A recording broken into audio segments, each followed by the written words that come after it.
Assalamualaikum warahmatullahi wabarakatuh. I'm Nur Auni Atira binti Zulkifli. Metric number is 1910930 and I will be presenting a case report. Here is the table of content in this presentation. Now I will brief on patient details. So patient name is Muhammad Rasauddin bin Abdurrahman, male and 42 years old when he first came to IESC in 2020. He works as a lecturer. Now we move to the patient's first visit report, which is on 4th March 2020. So, on this first visit, patients complain on blurry vision, watery eyes, difficult to drive at night, and also complain of glare on right eye since last month.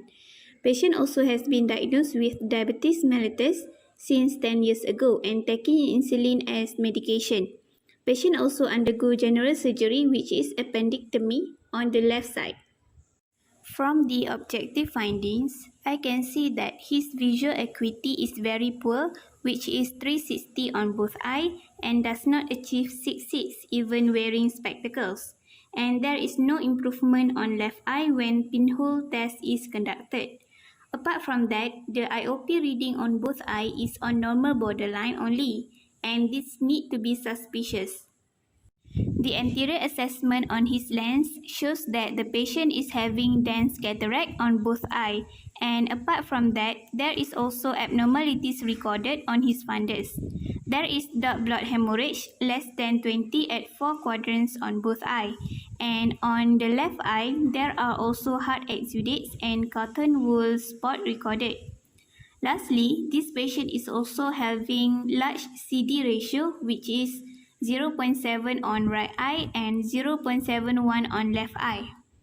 Hence, the diagnosis recorded on his first visit is right eye mild non-proliferative diabetic retinopathy and left eye mild non-proliferative diabetic retinopathy (NPDR). This diagnosis is made based on his fundus examination before, as there is dark blood hemorrhage, hard exudates and cotton wool spot found on his fundus. Non-proliferative diabetic retinopathy is an early stage of diabetic retinopathy. Many people with diabetes have NPDR. In this stage, capillaries within the retina leak blood, fluid, and cholesterol. The leaking of blood causes hemorrhage in the retina, and the leaking fluid can cause the retina to swell, resulting in edema. The leaking cholesterol causes the formation of deposits called exudates. So, based on the fundus examination before, it can be seen that there is hemorrhage on both eyes, hard exudates and cotton wool spot on the left eye, which indicates that the patient is having mild NPDR. The plan and management taken on this visit is to do phacoemulsification and insert toric IOL on the right eye. Phacoemulsification with an intraocular lens (IOL) is a procedure done for patients having cataract.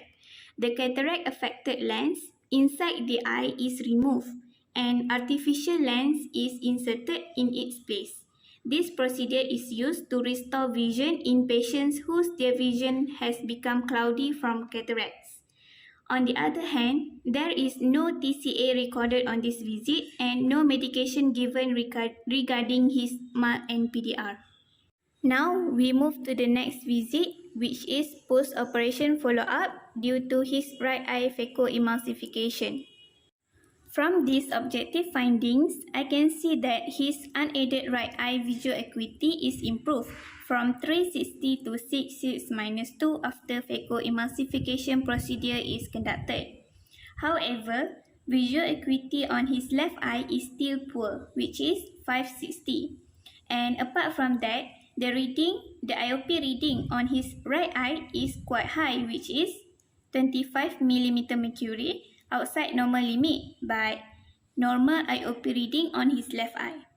There is a large difference in IOP reading between the two eyes, which is about 10 mm mercury. Hence, the diagnosis recorded on this post-operative follow-up is there are adherent epinucleus plate and also billowing of iris, which cause intermittent increase in IOP on the right eye as shown in the objective findings before. Billowing of iris is one of the clinical features of intraoperative floppy iris syndromes, which occur due to poor dilated pupil prior to cataract surgery procedure. Apart from that, the patient is also having pigment dispersion. Pigment dispersion is an eye disorder that occurs when pigment granules that normally adhere to the back of the iris flake off into the aqueous humor. These pigment granules may flow towards the trabecular meshwork and slowly clog them, and raising the intraocular pressure within the eyes. Plan and management taken on this visit is by giving GAD Maxidex, which used to treat certain eye conditions due to inflammation or injury that works by relieving symptoms such as swelling, redness, and itchiness, especially after the cataract surgery procedure. GAD Vigamox also has been prescribed. GAD Vigamox is used to treat bacterial infections in the eyes. And lastly, GAD Nevernex, which used to relieve eye pain, irritation, and redness following cataract eye surgery. Nevernex belongs to a class of drugs known as non-steroidal anti-inflammatory drugs, and it works by blocking certain prostaglandins in body that cause pain and swelling. The TCA for this visit is 1/52, which is another 1 week. For additional information, patient is then undergo phacoemulsification surgery on his left eye to remove the cataract, which is on 15 December 2020, and improve his vision from 560 to 65. The next visit is on 8 March 2021.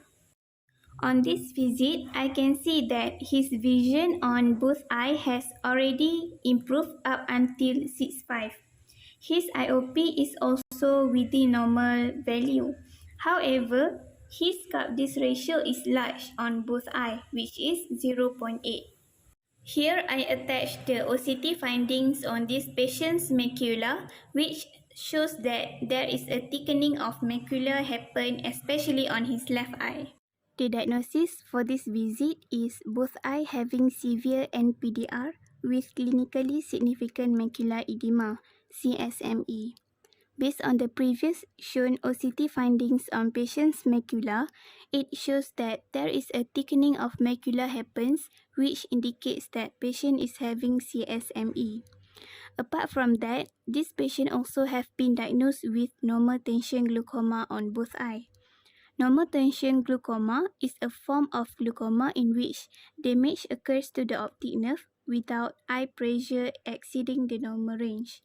In general, a normal pressure range is between 10 to 21 mm mercury.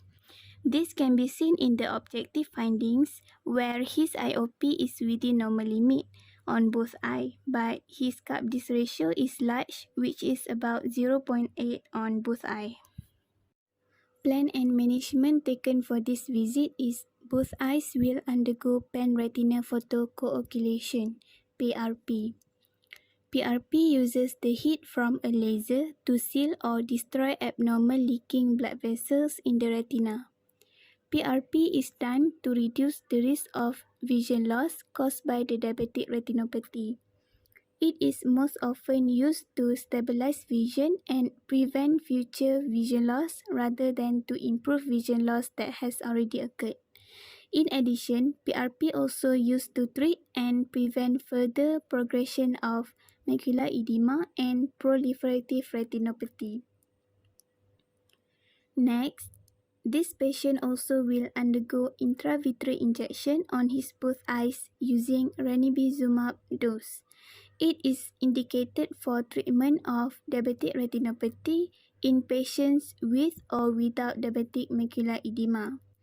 Ranibizumab injections works by slowing the growth of abnormal new blood vessels in the eye and decrease leakage from these blood vessels. Lastly, TCA is 1/52, which is another 1 week. Now we move to his latest visit, which is on 15 November 2021. Based on the objective findings, his unaided VA and near vision on both eyes is reduced compared to his visit before. His IOP reading on right eye is 21.5 mm mercury, which is a little bit high. Meanwhile, his IOP reading on left eye is within normal limit. However, his cup-disc ratio is still large, which is 0.71 on both eyes. The diagnosis for this visit is still as the same as before, which is both eyes are pseudophakic on treatment of severe NPDR, and lastly, both eyes are still diagnosed with NTG due to the cupping of the optic disc.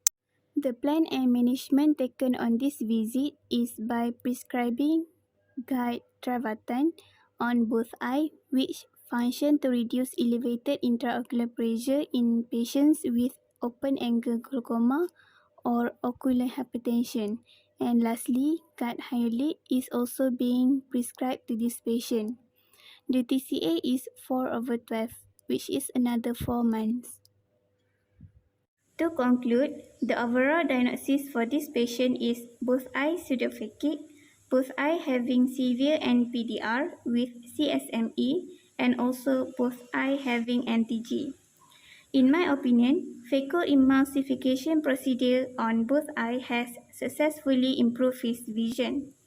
Pan-retinal photocoagulation and intravitreal injection of ranibizumab should be continued to prevent proliferative retinopathy to occur and avoid clinically significant macular edema from becoming worse. However, his vision acuity has reduced to 6/9 but improved in pinhole test on his latest visit. Hence, further investigation need to be conducted to rule out the causes. On the other hand, there is a lack of medication prescribed to reduce the intraocular pressure. It is very important to reduce IOP as according to Malik et al. 2016, IOP reduction of 30% slowed the progression of normal tension glaucoma. Hence, betaxolone eye drops is suggested, which have a beneficial effect on optic nerve blood flow in addition to IOP reduction. These are the references I used throughout this case report presentation. That's all from me. Thank you.